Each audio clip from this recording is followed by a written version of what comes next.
Hi friends, good morning. இன்றைக்கி ஏன் இந்த வீடியோன்னா, இன்றைக்கி எங்களோட வெட்டிங் ஆனிவர்சரின்னு சொல்லலாம். ஏன்னா எங்கள் நெருங்கின சொந்தத்தில் உள்ளவங்க எல்லாம் சொல்லுவாங்க, எங்கள் வீட்லேயும் சரி அவங்க வீட்லேயும் சரி, நாங்கள் ஆனிவர்சரின்னு வாட்ஸ்அப்பில் ஃபோட்டோ அப்லோட் பண்ணால் கேட்பாங்க, ஓடி போய் கல்யாணம் பண்ணவங்களுக்கு எதுக்கு ஆனிவர்சரி அப்படின்ட்டு. ஓடி போய் கல்யாணம் பண்ணாலும் ஆனிவர்சரின்னு சொல்லுவாங்களா? சரி, நீங்கள் அப்படி கிண்டல் பண்ணாலும் எங்களுக்கு இன்றைக்கி ஆனிவர்சரி தானே. 14 வருஷம் ஆகுது எங்கள் கல்யாணம் ஆகி. அப்படி போகுது, ஜாலியாக போகுது எங்கள் லைஃப். எங்கள் 2 பசங்களோட எங்கள் லைஃப் ஜாலியாக போகுது. காலையில் என்ன வெட்டிங் டேங்க, எல்லா டேஸ் மாதிரி தான் இன்றைக்கும். ஸ்பெஷலாக ஏதாவது ஃபுட் இருக்கும், ஏன்னா டியூட்டி இருக்குல்ல, நேரம் இல்லை அவருக்கு. பெரிய பையன் ஸ்கூலுக்கு போயிட்டான், அவர் டியூட்டிக்கு போயிட்டாரு. சின்ன பையனை தூங்க வச்சுட்டு நான் காலையில் பாருங்கள் சப்பாத்தி பண்ணிகிட்ருக்கேன். இதுதான் எங்கள் வெட்டிங் டேவோட காலையில் உள்ள ரொட்டீன். காலையில் ரெடி ஆகிட்டு ஒரு ஃபோட்டோவாவது எடுக்கலான்னு நினச்சேன் 2 பேருமா, ஆனால் எடுக்க முடியல. லேட் ஆயிடுச்சு. சின்ன பையனை வேற குளிப்பாட்டி ரெடி பண்ணி வந்துடுறப்ப டைம் ஆயிடுச்சு. அவர் கிளம்பி போயிட்டார். அதுவும் அவர் காலையில் யூனிஃபார்ம் போட்டாரா, யூனிஃபார்மோட ஃபோட்டோஸ் எடுக்க முடியாது. அதனால் எடுத்தாலும் அப்லோட் பண்ண முடியாது. அதனால் சரின்னு அப்படியே விட்டுட்டேன். அவங்க கிளம்பிட்டாங்க. பெரிய பையன் சின்ன பையனை குளிப்பாட்டி தூங்க வச்சுட்டு நான் சப்பாத்தி பண்ணிகிட்ருக்கேன். பசிக்குது. அதனால் லாங் வீடியோஸ் எதுவும் போடுறதில்ல ஃப்ரெண்ட்ஸ். ஏன்னா நிறைய பேர் கேட்குறீங்க, லாங் வீடியோஸ் ஏன் போடலாம் சிஸ்டம். ஒன்று, லாங் வீடியோஸ் யாரும் பார்க்குறதில்ல, யாருக்கும் யூஸ்ஃபுல்லான லாங் வீடியோஸ் இல்லை. சும்மா வீட்டில் நடக்கிறதான் போட முடியுது. ஏன்னா நாங்கள் இருக்கிற ஏரியாவிலேருந்து என்னால் வெளியே போய் எதுவும் ஷூட் பண்ணி எல்லாம் போட முடியாது. ஏன்னா நாங்கள் இருக்கிற ஏரியாவோட டீட்டெயில்ஸும் போட முடியாது. இந்த 4 சுவத்துக்குள்ளே உட்காந்துக்கிட்டு நான் என்னத்தை வீடியோ அப்லோட் பண்ணுறது? அதுவும் இல்லை, சின்ன பையனே வச்சுக்கிட்டுலாம் ரொம்ப கஷ்டம். அதான் வீடியோஸ் போடுறதே இல்லை. நம்ம சும்மா ஏதாவது வீடியோஸ் போட்டாலும் யாரும் பார்க்குறதும் இல்லை. காலையிலே முட்டை உடச்சி ஊற்றி குழம்பு வச்சுருக்கு சப்பாத்திக்கு. அவ்வளோதான். நீ மத்தியானம் ஏதாவது சமைக்கணும். லீவ் ஏதாவது இருந்துச்சுன்னா வெளியே எங்கேயாவது போயிருக்கலாம். லீவ் எதுவும் இல்லை, அவருக்கு இன்றைக்கும் டியூட்டி இருக்குது. அதனால் வெளியே எங்கேயும் போகல. இன்னையோட எல்லாம் கொஞ்சம் கொஞ்சம் பார்ட்டாக எடுத்து நான் அதை ஒரு பெரிய வீடியோவாக போடுறேன். நீங்கள் பாருங்கள். பார்த்துட்டு உங்களுக்கு மனசு இருந்தா எங்களை விஷ் பண்ணுங்க. என்ன, உங்கள் வீட்டு மத்தியான வேலையெல்லாம் முடிஞ்சுதா? நான் கொஞ்சம் காலையில் கொஞ்சம் வீடியோ எடுத்துட்டு அப்புறமா கட் பண்ணிட்டேன். வீடியோ ஃபோன் ஆஃப் பண்ணிட்டேன். திரும்ப இப்போ தான் மத்தியானம் 1 மணி ஆயிடுச்சு. இப்போது இதுக்கிடையில் கொஞ்சம் 1-2 மணி நேரம் வேஸ்ட்டாகவே எனக்கு போயிடுச்சு. தம்பி தூங்கினான் கொஞ்சம் நேரம், ஆனால் வேலை எதுவும் ஆகலை அந்த டைமில்.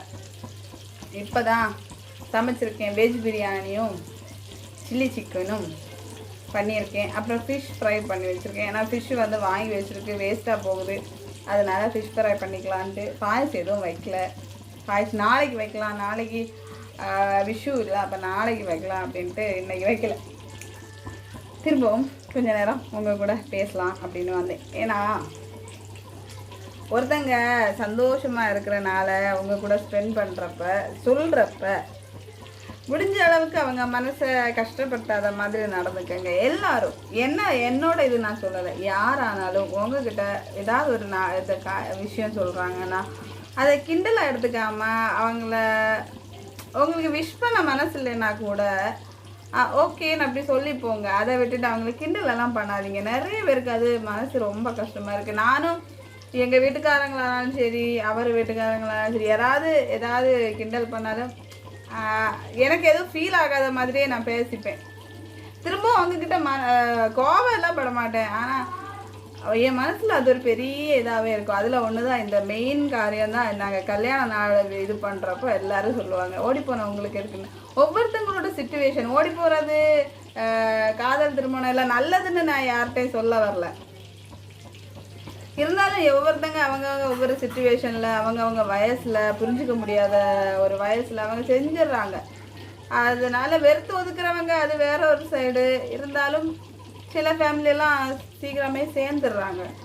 அதுக்கு பிறகான ஒவ்வொரு சின்ன சின்ன காரியத்துலேயும் அவங்கள குத்தி குத்தி வலிக்க வைக்கிறது, கிண்டல் பண்ணுறவங்கள பேரில் அவங்க மனசை புண்படுத்துறது ரொம்ப கஷ்டமான காரியம். இப்போ நான் காலையில் ஒரு போஸ்ட் போட்டதே அதனால தான். யாராவது வெளியில் இருக்கிறவங்களாவது விஷ் பண்ணட்டும். வாட்ஸ்அப்பில் சத்தியமாக நான் ஃபோட்டோ போட்டால் எங்கள் ஃபேமிலிக்காரங்க அவங்க ஃபேமிலிக்காரங்க நம்பர் தான் என்கிட்ட இருக்குது. யாராவது ஒருத்தங்களாவது கிண்டல் பண்ணி ரிட்டன் மெசேஜ் போடுவாங்க. அதனால தான் நான் இன்றைக்கி வாட்ஸ்அப்பில் போடவே இல்லை.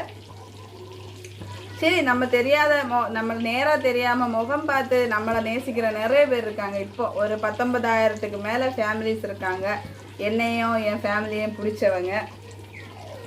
சரி, அவங்களுக்காக அவங்களாவது விஷ் பண்ணுவாங்களேன்னு உள்ள ஒரு எண்ணத்தில் தான் நான் காலையில் ஒரு ஃபோட்டோ அப்லோட் பண்ணேன். அது கூட நான் பண்ணல, அவர் தான் சொன்னார் பண்ண அப்படின்ட்டு. அதனால தான் ஃபோட்டோ போஸ்ட் பண்ணேன்.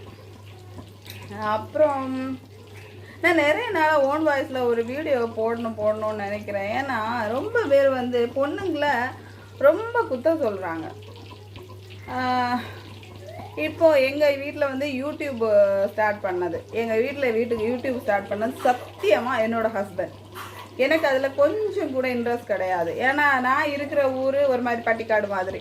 அங்கே இருக்கிறவங்க எப்படி அங்கே சுற்றி வந்தாலும் என்னத்தான் சொல்லுவாங்கன்னு எனக்கு நல்லாவே தெரியும். அதனால் நான் நல்லா என் புருஷன்கிட்ட சொன்னேன், ஏங்க வேண்டாங்க, இது நமக்கு தேவையில்லைங்க. அவர் சொன்னார், இல்லை நான் யூடியூப் இது பண்ண போகிறேன், உன்னால் முடியும்னா என்ன நீ சப்போர்ட் பண்ண, இல்லைன்னா விட்டுரு அப்படின்ட்டு. சரி, அவங்க மனசு கஷ்டப்படக்கூடாது, நம்மளால் முடிஞ்ச ஹெல்ப்பு நம்ம பண்ணுறோம், பசங்களும் நாங்களும். ஆனால் இது ஊரில் அவர் ஊரில் எங்கள் ஊரில் யாருக்கும் இதை பற்றியெல்லாம் தெரியாது. அவர் ஊரில் என்ன தான் குத்தமாக சொல்கிறாங்கன்ட்டு எனக்கு நியூஸ் கிடச்சிது. 1-2 பேர் என்கிட்ட சொன்னாங்க, என்னப்பா நீ யூடியூப்பில் வச்சுருக்க, ஆளுங்க ஒரு மாதிரி சொல்கிறாங்க, அவள் இல்லைனாலே அப்படி தான், இப்போ வேறு யூடியூப் வேறு ஸ்டார்ட் பண்ணி வச்சுருக்கா, இவளுக்கெல்லாம் வேறு வேலை இல்லையா அப்படின்ட்டு. இப்போ யார் நீ அவங்க காசு தந்தால் நான் வாழ்கிறேன், என் புருஷன் செலவில் நான் இருக்கிறேன், இவங்களுக்கெல்லாம் என்னத்த குறை, அடுத்தவங்களே குத்தம் சொல்கிறது. அப்புறம் ஒன்று அதை புரிஞ்சுக்கிடாமல் நீங்கள் யாருமே சொல்லக்கூடாது. எங்கள் ஊர்லேயும் சரி, யாராச்சும் இப்படி பேசுகிறவங்க இந்த வீடியோ பார்க்குறீங்கன்னா இதோட திருந்திருங்க. என் ஹஸ்பண்டு சொல்லி தான் யூடியூபே நாங்கள் ரன் பண்ணுறோம். அவர் தான் ரன் பண்ணுறாரு, எனக்கு இன்ட்ரெஸ்டே கிடையாது. ஆனால் சொல்கிறவங்க யாருமே அவரை சொல்லலை, எல்லாரும் குத்தமாக என்னத்தான் சொல்கிறாங்க. அப்போ கேட்பாங்க, உனக்கு விருப்பம் இல்லாமலா நீ வீடியோஸ் போடுற, சிரிச்சுக்கிட்டு சாரி உடுத்துக்கிட்டு நீ மேக்கப் பண்ணிக்கிட்டு இருந்து. இப்போ என் ஹஸ்பண்டை நான் அவர் சொல்கிறதுக்கெல்லாம் நான் ஆமாஞ்சாமி போடலைன்னா எனக்கும் அவருக்கும் என்றைக்கும் சண்டை தான் வரும். என்ன வந்தாலும் அவர் யூடியூப் நிறுத்த மாட்டார்னு சொல்லிட்டார். அப்போ நான் செய்ய மாட்டேன்னு சொன்னால் எங்களுக்குள்ளே சண்டை தான் மிஞ்சுமே தவிர எங்களுக்குள்ளே எந்த ஒரு சந்தோஷ வாழ்க்கையும் இருக்காது. நானும் பசங்களும் இப்படியே ஒரு மூலையில் உட்காந்துட வேண்டியதான். அதனால தான் சரி, அவர் இதுலேருந்து எப்படியும் இது பண்ண போகிறதில்ல, அவர் என்ன புரிஞ்சுக்கலாம், அதனால் நான் அவரை புரிஞ்சுக்கிட்டு வீடியோஸ் போட நான் சம்மதிச்சிட்டேன். அடுத்தவங்க ஏன் குத்தம் சொல்கிறீங்க, யாரும் யாரை பற்றி புரிஞ்சுக்கிடாமல் யாரையும் குத்தம் சொல்லாதீங்க. இவ்வளோ சொல்லணும்னு நினச்சி ஒரு நாள் ஒரு வீடியோ போடணும்னு நினச்சேன். ஆனால் கூடுதலெல்லாம் ஏன் வீடியோ யாரும் பார்க்குறதுல ஒரு 300 பேர் பார்ப்பாங்க. அவங்கள யாராச்சும் இப்படி பண்ணுறவங்க இருக்காங்கன்னா ப்ளீஸ் இனிமேல் அப்படி பண்ணாதீங்க. இதுக்கு முன்னே மதியானம் வரைக்கும் ஆயிடுச்சு. இனி 3 மணிக்கு தான் அவர் வருவார். வந்ததுக்கப்புறம் சேர்ந்து சாப்பிட்டுட்டு நைட் ஒரு கேக் வாங்கி கட் பண்ணணும், அவ்வளோதான்.